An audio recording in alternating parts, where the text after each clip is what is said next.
Today on the Life Surfing Podcast, our individual perception of the so-called reality. But we get used to a way of perceiving the reality through the sensory perception and through the mind, which is interpreting, judging, concluding on the basis of this, what we perceive in that way.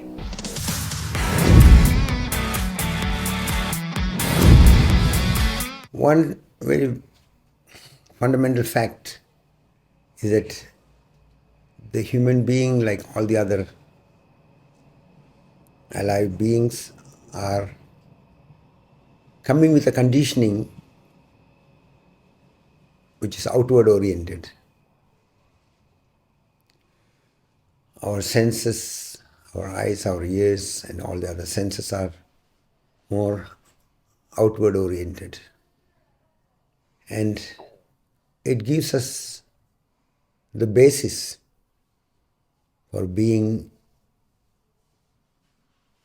in the world of duality. If you put it more precisely, you can say in the game of duality. Because through the senses we see the form, the appearance, we see the divisions.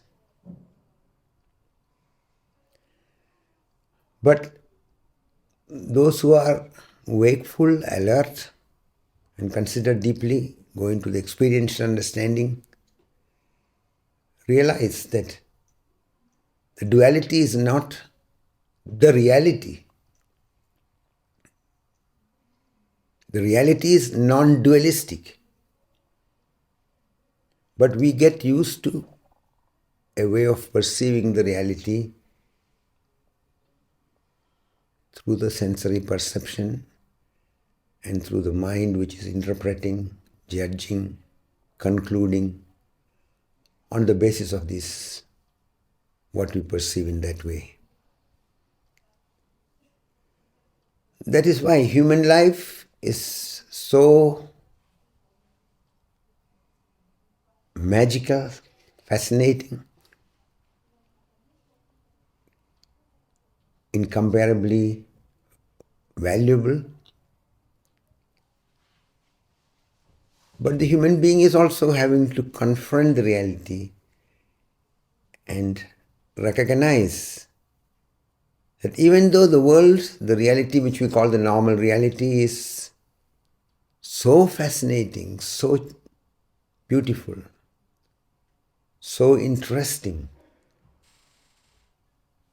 it is only for moments. It's all ongoingly moving and changing.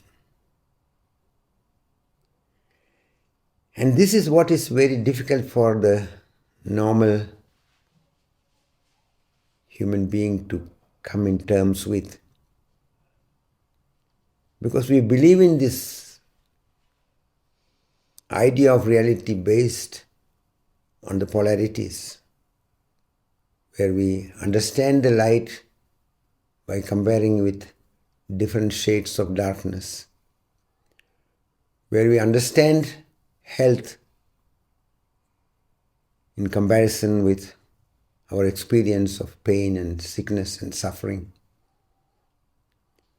We understand goodness because we also know how one can be insensitive, one can be bad, one can be hurtful to oneself and to each other. And we see all the values on this relative level. So,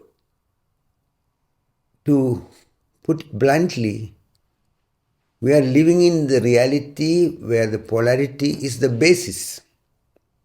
That means we cannot have the idea of the good and understanding of the good without having also some kind of connection to that what is called bad. And so it is in every area. What is right and what is wrong. What is beautiful and what is ugly. What is valuable and invaluable. Again, you can see the playfulness of it when you see that at a certain period when something is in abundance, it is not considered so valuable because we can have it every time. But when it is rare, then it becomes precious, it becomes valuable. Just for the understanding, when we have the water coming out of the tap, and we can drink that and we can have it every time, we don't take it as so important.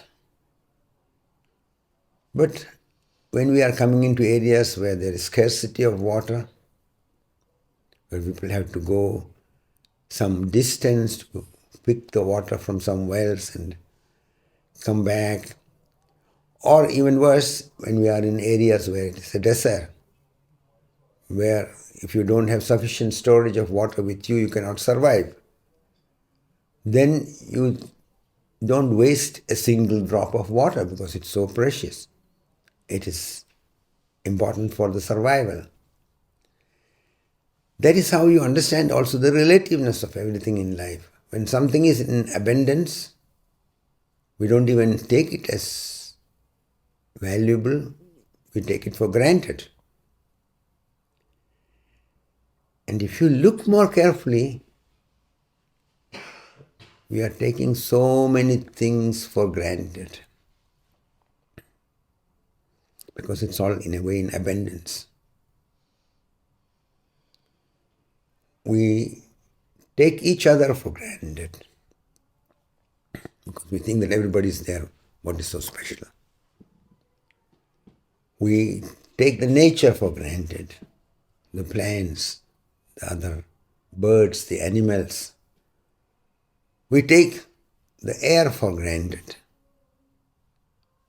And the more you are wakeful, the more consciously you bring your attention to all these factors, the more it becomes transparent to you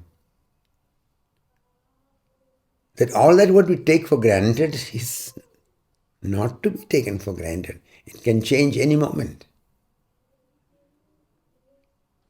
That is when you start realizing we need to be very alert. We need to be very wakeful about the fact of the preciousness of all, of the significance of each moment. But for the normal way of going, it looks like so far away, so difficult.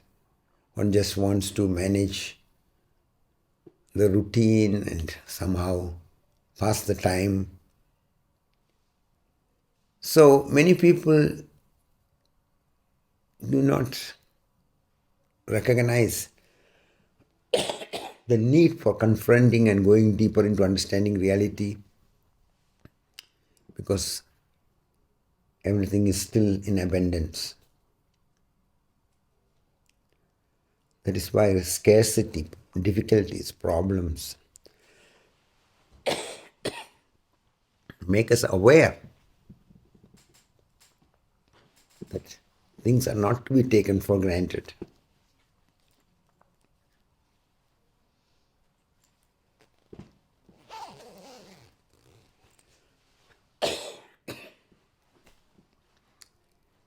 It is very significant that it comes into our realization.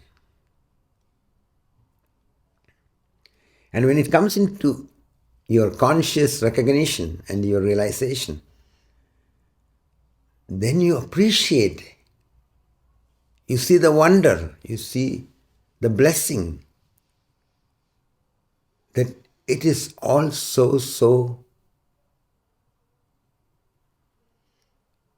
significant, valuable, wondrous. It is all a present. And that is when your life is really transformed, because suddenly you realize that behind everything and every manifestation of life, there's so much intelligence, there's so much care, so much beauty, so much consideration, so much playfulness. And when you go deeper in this way, you start seeing that all what life brings has a significance for your development as a human being, for your possibility to realize who you are, what you are. So, when I say take the challenges of life as a signal to learn through it, to grow through it, to ripen through it, then you don't go into blindly fighting or trying to run away from so-called problems. You face them. And then you look, what is it that I need to learn? What is it that I have not really understood? What is it I have to go differently with? So you suddenly get a new approach to life. You start realizing that all what is there has its value, has its significance, and life brings in its way of going that what is valuable for our individual clarity, individual ripening, individual flowering. Sometimes I have been telling friends to look at everyone in life as a friend. It is normally not so conceivable because some people you have very strong reaction to. You say that they are against me, they are enemical to me. I cannot appreciate them. I hate them. I am angry with them. But if you look carefully, you will realize one thing. Those who are friendly to you, they make it comfortable for you to be here. They live the dream which you want also to live. But those who are critical to you, those who are disturbing your status quo, those who seem to be a problem for you, are the ones who are touching that what you carry unconsciously, uncleared, and is operating in you, is working in you, is using up your energy, is consuming your life. So those who understand, they will see that you need friendly friends and unfriendly friends. From your side, that's what I say often, take everybody as a friend. From your side, look at everyone as a friend. Some are friendly friends to you, some are unfriendly friends. Let them be. You respond to them. Don't just go into blind reaction and settle there. Bring attention so that you can answer out of your clarity, out of your intelligence, out of your compassion, out of your insight. And that is how you learn, you grow, you ripen, you become inwardly free. Because all that what you have not confronted and cleared are creating a division in you. But once it is confronted and cleared in you, then your inner division is cleared. And that also means nobody can drag you into mud. People will touch in different ways. Some may be friendly, some may be unfriendly. But you also see that you don't need to get lost in any kind of reaction in a blind way. And this is how you become free. When you see what is getting touched in you, and you can see that your life energy need not get overtaken by these patterns, and that is your capacity. And that is what awareness process does. When you are present, when you are with the moment, when you are looking at all that what is taking place in you, and all the undercurrent factors connected with it, then a moment comes where you see that these patterns cannot overtake you. Then you will be even very grateful for all those who are playing your unfriendly friend, because you see that they helped you to become free. So try to understand it very carefully. This is what I mean when I say about life surfing.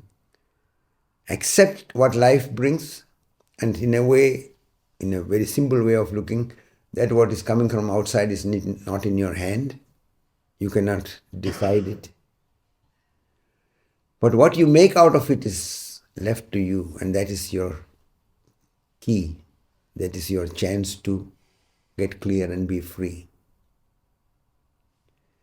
So the outward orientedness in a blind way entangles you, but as you bring attention to this outward oriented way of reacting and see what is taking place inside you, and in this way connect to the wholeness of the reality, you suddenly realize you are becoming more and more clear. You are becoming free from your inner conflicts. You are able to respond. And response in a deeper sense is a response out of clarity, out of a basis of understanding and compassion.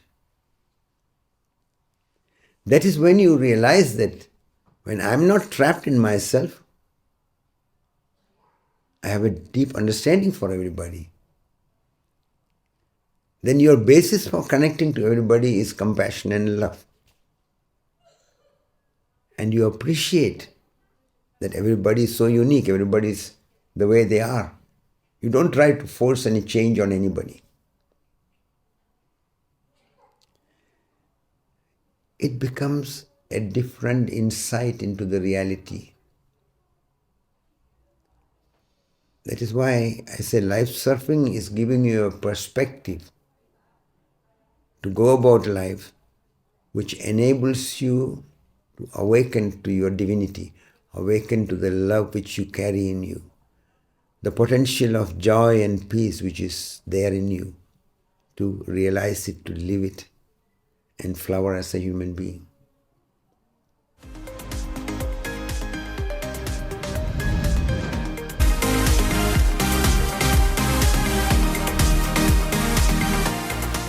The Life Surfing Podcast will be back next week. In the meantime, make sure that you're following us right here on Spotify.